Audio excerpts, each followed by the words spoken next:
bilang, coba lihat ini Pak rekamannya memang saya mempertahankan ketuhanan yang Maha Esa begitu.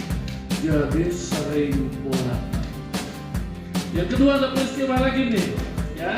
Jadi saya satu bapak-bapak di DPR itu adalah boleh katakan 31 membela Pancasila, membela agamanya. LGBT boleh tidak halal di Indonesia? Tidak. Ketua panjanya Pak, saya hadapi. Walaupun saya dibully, saya dikujahi kuno, kampungan dan lain-lain tidak setuju LGBT Pak, tapi saya tahan. Akhirnya ruang LGBT yang tadi cukup besar, karena pindah periode kemarin bukan lagi saya ketuanya, maka itu bisa lolos undang-undang itu. Tapi alhamdulillah walaupun masih ada ruangnya yang tadinya terbuka besar untuk LGBT kurang lebih 15%, sekarang tinggal 1%.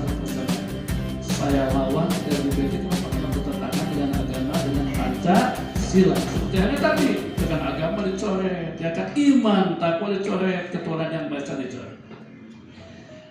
Contoh lain nih, kalau hidup itu masih perlu halal haram tidak sih? Perlu. Obat dan makanan perlu halal haram tidak? Perlu. Pak, dalam undang-undang pengawasan obat dan makanan saya katakan bahwa obat dan makanan yang beredar, diproduksi dan masuk Indonesia harus halal dan haram. Ribut Pak di DPR ayeuna otomatis setuju. Kenapa? Karena tadi banyak anak komunis, banyak kaum sekuler, banyak kaum liberal. Itu masalah. Satu lagi, Bapak setuju tuh ada pantai telanjang di Indonesia? Bapak senang dengarnya? Setuju nggak? Begitu tidak? Setuju ya pantai telanjang di Indonesia? Jangan. Maka Pak, maka saya tiba-tiba oleh ketua fraksi, setelah saya sibuk, saya kan di badan legislasi juga. Tiba-tiba saya dipanggil, Dik, lu masuk ke ketua ke panja undang-undang pariwisata. Pas kan saya sudah sibuk banyak undang-undang di lu masuk. Ini katanya belum macet saja di undang-undang karena Gerindra mengusung 2 pasal. Pasal pertama bahwa pariwisata di Indonesia jangan bertentangan dengan agama dan budaya. Jangan sampai ada pantai telanjang, ya setuju tidak? Kalau tidak masuk, alhamdulillah saya masukkan undang-undang itu. Yang kedua ini masih ditolakkan tentang wisata halal. Jadi di DPR ayeuna ada fraksi yang alergi dengan kata halal dan kata haram. Obat dan makanan harus halal bermasalah.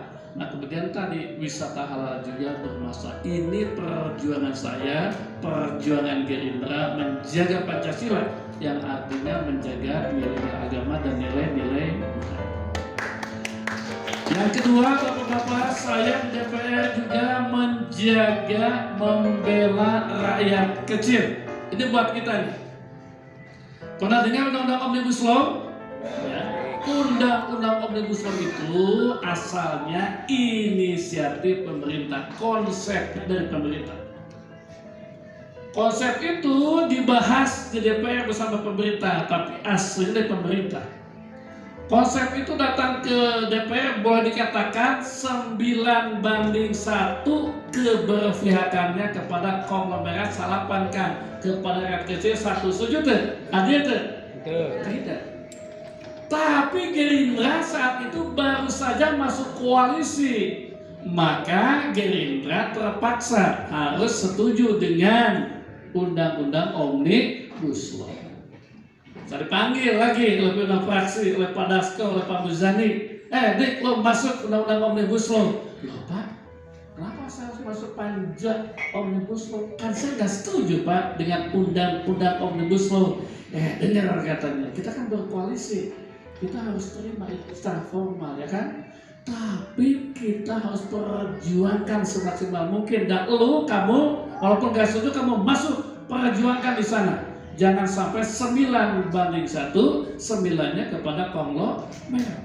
Maka bapak-bapak, saya dengan teman-teman Gerindra dan teman-teman kader masuk memperjuangkan agar tadi rasionya jangan 9-1. Lumayan Pak, ya diturunkan gitu jadi 6-4 lah. Tapi 6-nya masih konglomerat, ya. Harusnya nanti mungkin 7-3, tapi 7-nya untuk rakyat kecil, ya.